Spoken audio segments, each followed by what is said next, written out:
Welcome to part 3 of our studio video. I'm starting with the slab roller.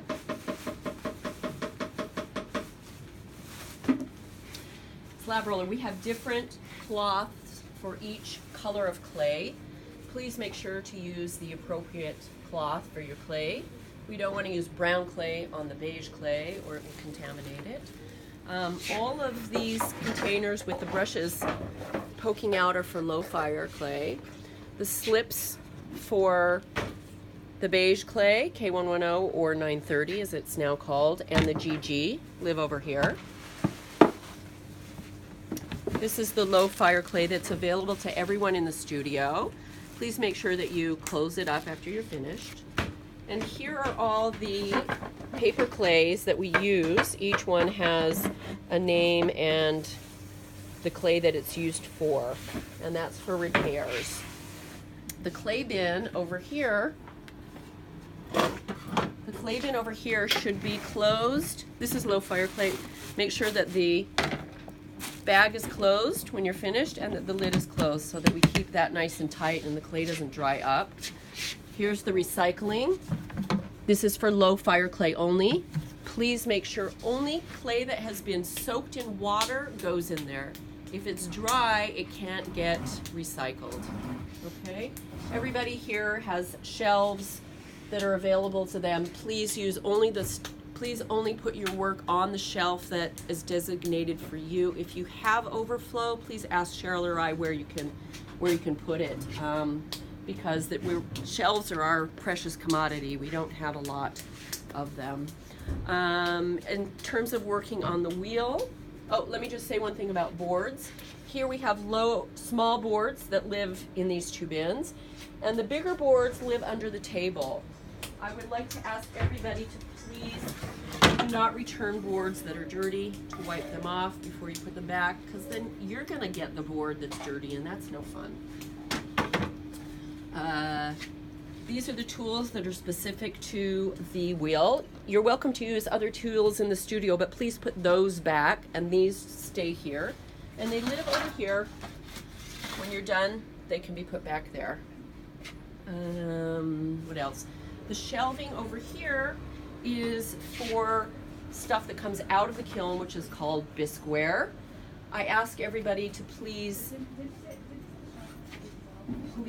to maintain their work, to take it off when it's done, and to move it along, because then we end up with stuff here that's old and we don't know who it belongs to, and at certain points we just have to clear the shelves off to make room for new work. Same with the glaze firing. Do remember that when you finish with the glaze fire, it gets recorded here with your card with your name on it, the date, what it is that you have, and the weight of it. It also needs to be, if you have any clay, it needs to be recorded on this as well. FGHIJ. Okay. When you finish working with the wheel, please make sure that it's wiped down well.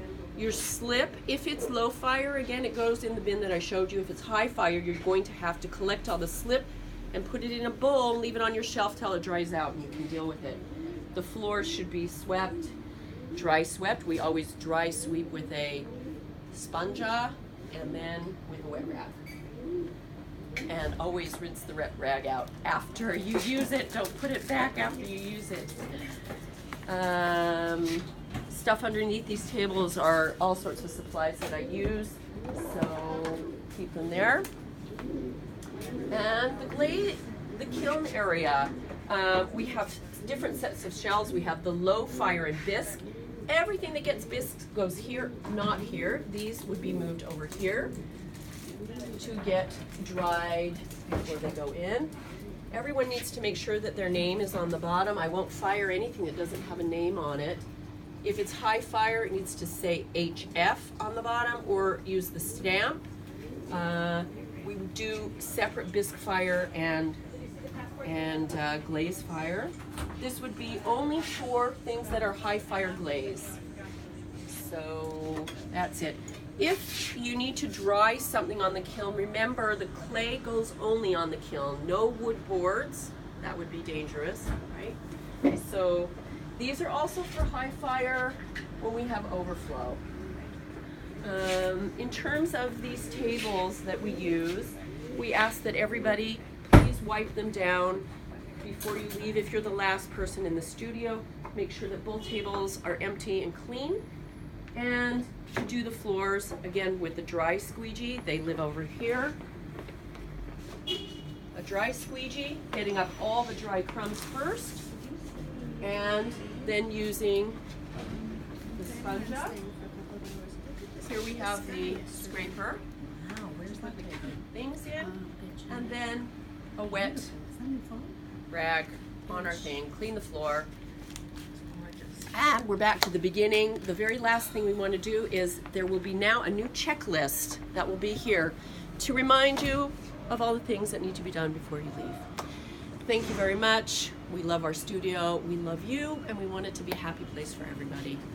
Bye for now.